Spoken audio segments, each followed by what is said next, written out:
Hello and welcome to this Wednesday edition of the World Report with me, Arjun, Samar, Mahendran. Let's take a look at what's making headlines around the world. Chinese military conducted long-range live-fire drills in the East China Sea on Wednesday, the second day, in fact, of exercises aimed at intimidating Taiwan against seeking independence. A spokesperson of China's Eastern Theater Command said the exercises on Wednesday, codenamed Straight Thunder 2025A, were in fact carried out in the middle and southern areas of the Taiwan Strait. They focused on testing troops' capabilities of area regulation and control, joint blockade and control, and even precision strikes on key targets. Now, Beijing views Taiwan as a part of its territory to be brought under its control by force, if so necessary, while most Taiwanese favor their de facto independence and democratic status.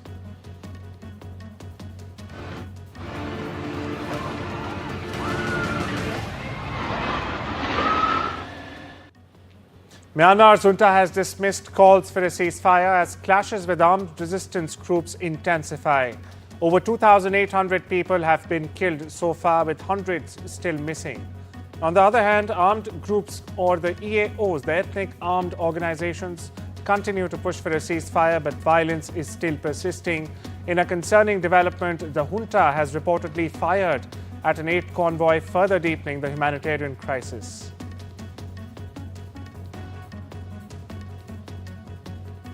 My colleague Vishal Vivek joins us for more on this.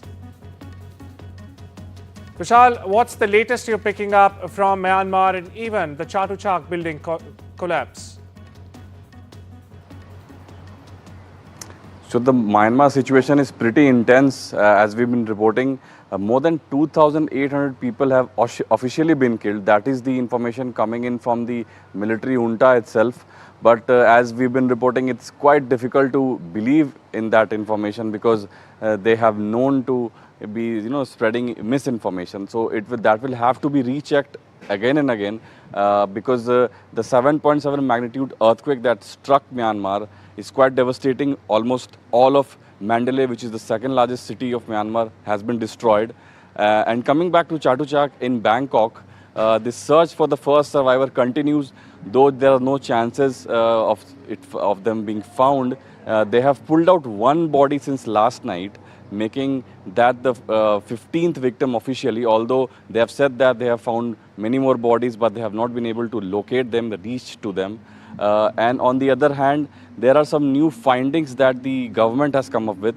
So at least 3,000 buildings were damaged due to that tremor that shook Bangkok last Friday. And out of those 3,000 buildings, 34 have been deemed extremely risky. So they can fall anytime. They are severely damaged is what the government is saying. So that is another story emerging from here. And also the fact that there could be another Chinese company involved in the construction of the steel beams, those questionable steel beams that were used in the construction of the building that fell on Friday. So a lot of parallel things around happening, 3,000 inquiries happening. Yeah. 3,000 odd buildings in Bangkok are at the risk of, at a structural risk, so to say, and 34 out of these buildings can in fact collapse any given minute now. What are the constructors saying? Is the onus being pinned on the construction companies, or is it just a result of the wrath of nature like we saw on Friday last week? So the officials have not come up with a statement on that. As far as the Chatuchak building is concerned, the builders have come up with a statement. They've said that they followed all the norms, all the standard procedures were followed, and they got the clearance from the local government here. So they are in effect blaming the local government that if you thought they couldn't go ahead with the construction of the building, why did you give us the clearance? So they are not ready to accept the blame, and they are passing the ball to other courts. This is just a blame game going on, very typical of any disaster of such magnitude. Whenever such a thing happens, these things do tend to follow these disasters. So that is what is happening here in Bangkok. The blame game is happening, and two Chinese companies could be at the center of this, huge magnitude of disaster. Well, thank you so much for that update, Vishal. I request you to actually stay on as there's another development from Bangkok. We have viewers, leaders from the BIMSTEC nations are in fact also attending the BIMSTEC summit in Bangkok. Now, PM Narendra Modi will also be attending the summit on the 4th of April, where leaders will focus on strengthening maritime cooperation. Now, the regional bloc, which includes India, Nepal, Bangladesh, Sri Lanka, Bhutan, Myanmar and Thailand, will discuss trade, security and regional cooperation. My colleague Vishal continues to be with us. Vishal, this BIMSTEC meet, the maritime meet, is really important considering the recent comments by Mohammed Yunus and the likely meeting between PM Modi and Yunus. What's the latest you're picking up? Is it likely for these leaders to meet, especially after Yunus's much provocative statement, really concerning the 7 Northeast sister states? Well, that will have to be seen. It's still, these rumor mills have been swirling that there could be a meeting, there couldn't be a meeting. That the fact that there was a request sent from Bangladesh, what happened to that? All of these things have been, hovering over people. That the questions are still to be answered, and nobody seems to have concrete answers to that. But we will soon have that answer when PM Modi visits Thailand tomorrow. That we could have that definitive answer then, only then. On the other hand, the BIMSTEC leaders are meeting today as well. Some of the leaders are already here, and there are some parallel meetings going on of former leaders of BIMSTEC countries. And we are at one of those events, and there seems to be one common thread connecting these leaders. They seem to be saying that not much has been done to, step up this BIMSTEC group to the next level. It still remains a dormant group. It's been in existence for almost 3 decades now, but not much has been done on developing this group to the scale of what you can say ASEAN or SAARC. It still remains, it still flows under the radar. Not many people know about BIMSTEC. So these questions are still being asked. We will have more answers when leaders arrive tomorrow for this conference. Well, there's strong undercurrents, of course, ahead of this summit this year. Thank you so much for getting us the latest, Vishal, all the way since last Friday. Moving on, now the White House has confirmed that President Donald Trump will move forward with new tariffs starting Wednesday, escalating concerns of a global trade war. While details still remain unclear, it's the 11th hour now. Trump is set to announce reciprocal tariffs and a 25% duty on auto imports as well. Countries like Canada and Mexico are already preparing countermeasures.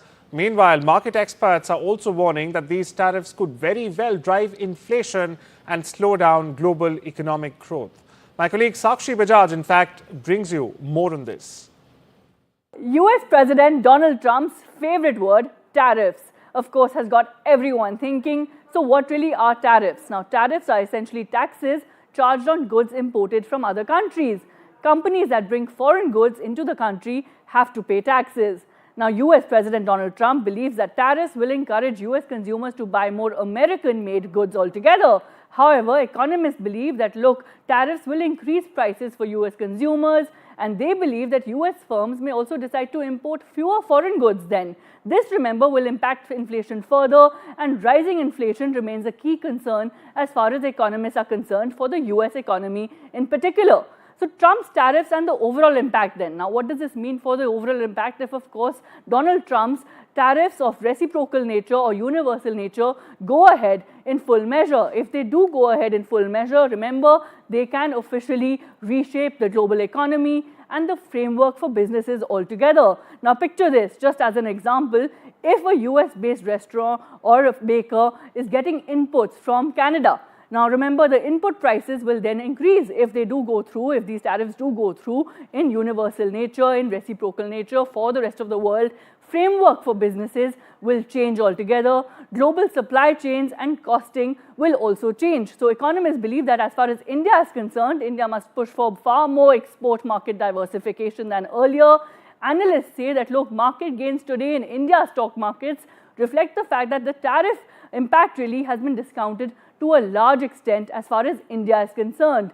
Analysts also believe that, look, adverse US impact and adverse impact in US stock markets or the US economy may finally make US President Donald Trump soften his stance on tariffs in the long term.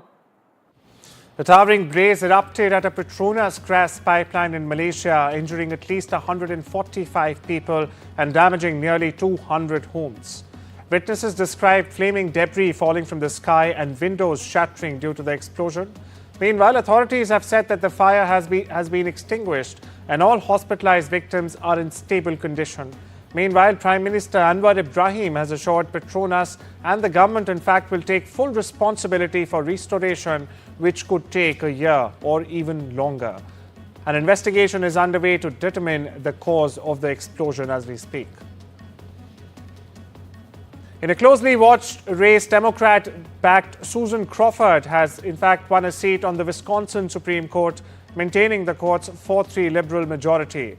The race became the most expensive judicial contest in U.S. history, with over $90 million spent. Conservative candidate, on the other hand, Brand Schimmel, backed by President Donald Trump and billionaire Elon Musk, conceded after trailing by 10 percentage points. The court is set to rule on key issues like voting rights, abortion, and labor laws as well. Meanwhile, 2 Trump-backed Republicans secured House seats in the Florida special elections. Over in West Asia, the US has imposed sanctions on entities and individuals in Iran, the UAE, and China, whom it accuses of being part of an Iranian weapons procurement network, as Donald Trump seeks to ramp up pressure on Tehran. The Treasury Department, the US Treasury Department, in fact, announced sanctions on 6 entities and 2 individuals in action taken in coordination with the US Justice Department. They've been accused of responsibility for procurement of unmanned aerial vehicles, or UAVs, as they are called, their components, on behalf of a leading manufacturer for Iran's drone program. Russian President Vladimir Putin's close advisor, Kirill Dmitriev, is reportedly expected to visit Washington this week for talks on Ukraine with President Donald Trump's envoy, Steve Witkoff. He'll be the most senior Russian visitor to Washington since the 2022 invasion of Ukraine. Dmitriev is the head of Russia's Sovereign Wealth Fund and a senior member of Putin's negotiating team in the indirect ceasefire talks with Ukraine, which the Trump administration is mediating.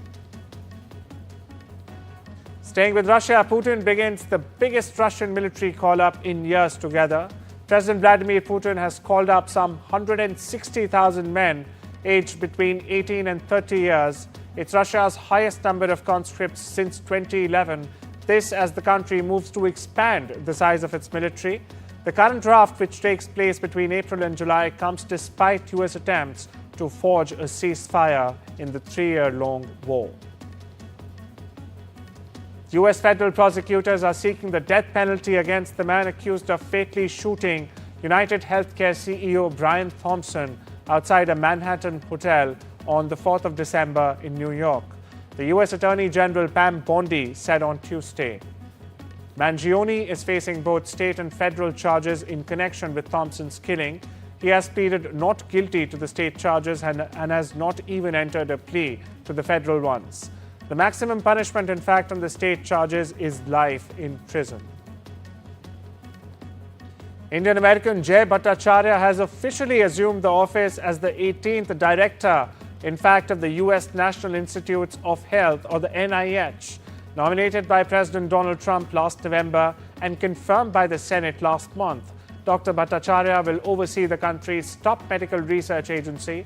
He aims to restore public trust in science and focus on tackling chronic diseases like cancer, heart diseases, and diabetes.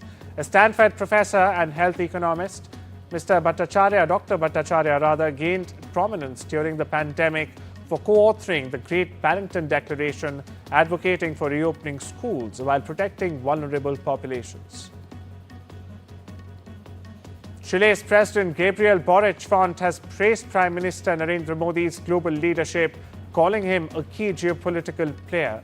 Speaking in New Delhi during his state visit, Boric highlighted India's growing influence, noting and underlining PM Modi's ability to, in fact, engage with world leaders across political divides. The visit also marks 76 years of the India-Chile diplomatic ties, with both nations signing agreements on cultural exchange, Antarctic research and trade. Porridge is set to visit Agra, Mumbai and Garden City, Bengaluru during his trip. Speaking of trips, Finance Minister Nirmala Sitharaman will embark or visit London from the 8th to the 10th of April, where discussions on the proposed India-UK Free Trade Agreement and the bilateral investment treaty are expected to take centre stage. The Finance Minister is also likely to meet UK Chancellor of the Exchequer Rachel Reeves and other British ministers during the visit. Now, the talks, which resumed in February after an 8-month break or hiatus, focus on market access for Indian students and professionals, with the UK seeks tariff cuts on goods like Scotch whisky and electric vehicles. Bilateral trade between the two nations rose to $21.34 billion last year. And in a message marking the 75th anniversary of their bilateral relations, Chinese President Xi Jinping on Tuesday stressed on partnership between New Delhi and Beijing for mutual achievement and the need to do the dragon-elephant tango to serve their fundamental interests. Apart from President Xi's message to his counterpart, President Murmu, Chinese Premier Li Kang and PM Narendra Modi too exchanged congratulatory messages. Later, Indian Foreign Secretary Vikram Misri said there was an opportunity to rebuild ties with Beijing. He reiterated a caveat on how the two sides should go forward, saying peace along border areas is indeed critical. And it's time we slip into a short break. See you on the other side.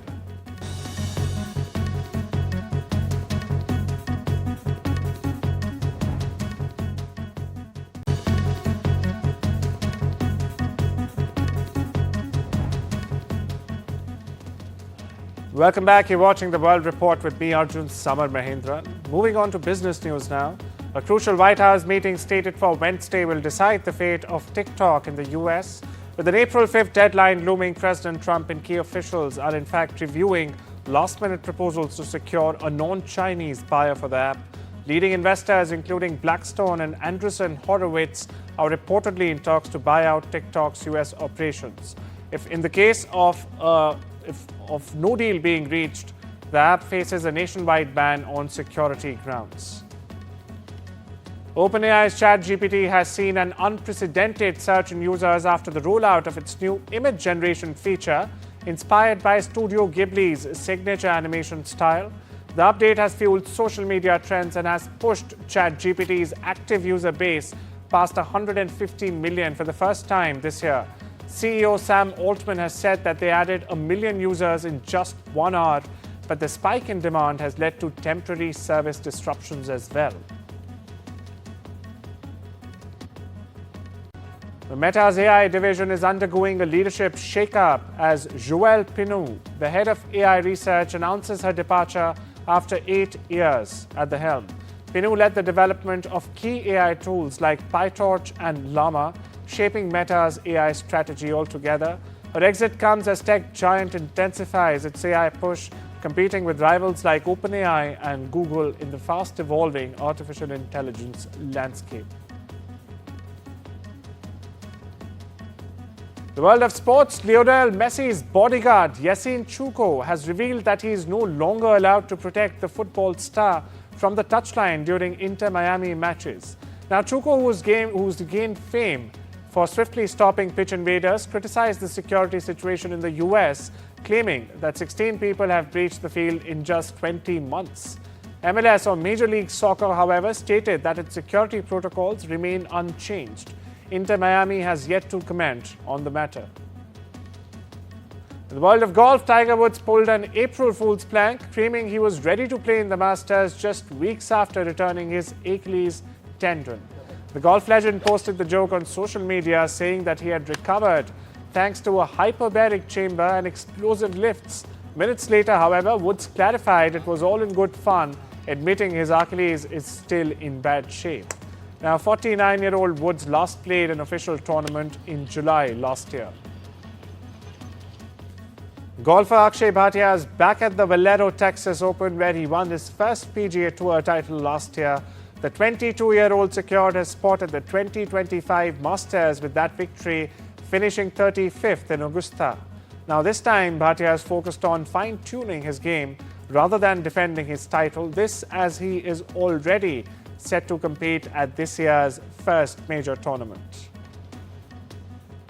Madison Keys overcame a tough challenge from fellow American Caroline Dohelhide to reach the next round of the Charleston Open.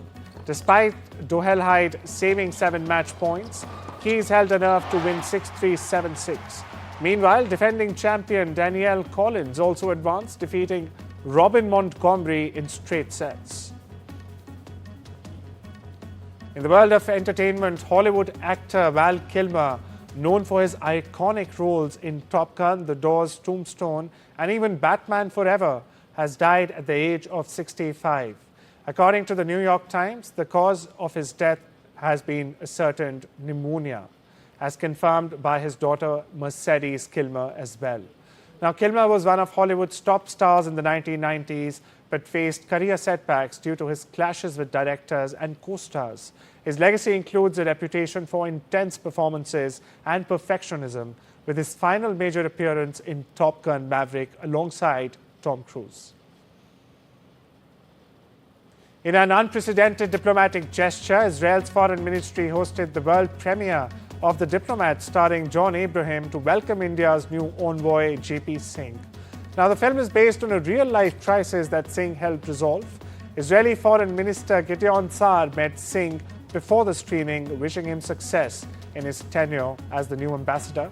However, he had to miss the event due to an urgent call from the Prime Minister's office. UK's Queen Camilla marked the 21st anniversary of Safe Lives, a domestic abuse survivors charity, by hosting a reception at the Clarence House. As the charity's patron since 2020 for 5 years now, she's welcomed 100 survivors and professionals, acknowledging how discussions around domestic abuse have evolved over the years. She was also honored with an award for her commitment to the cause. Listen in. I would not be standing here if it was 10 years ago, and none of you would have been standing here because we wouldn't have been talking about it. It was a taboo subject and nobody actually wanted to talk about it. CinemaCon 2025 saw Hollywood's biggest stars walking the black carpet in Las Vegas. Ana de Armas promoted Ballerina, a John Wick spin-off featuring Keanu Reeves. Sydney Sweeney and Amanda Seyfried teased their psychological thriller The Housemaid, while Mark Hamill introduced The Long Walk, a Stephen King adaptation. Now, the event, attended by theatre owners, also showcased the hottest upcoming films of the year.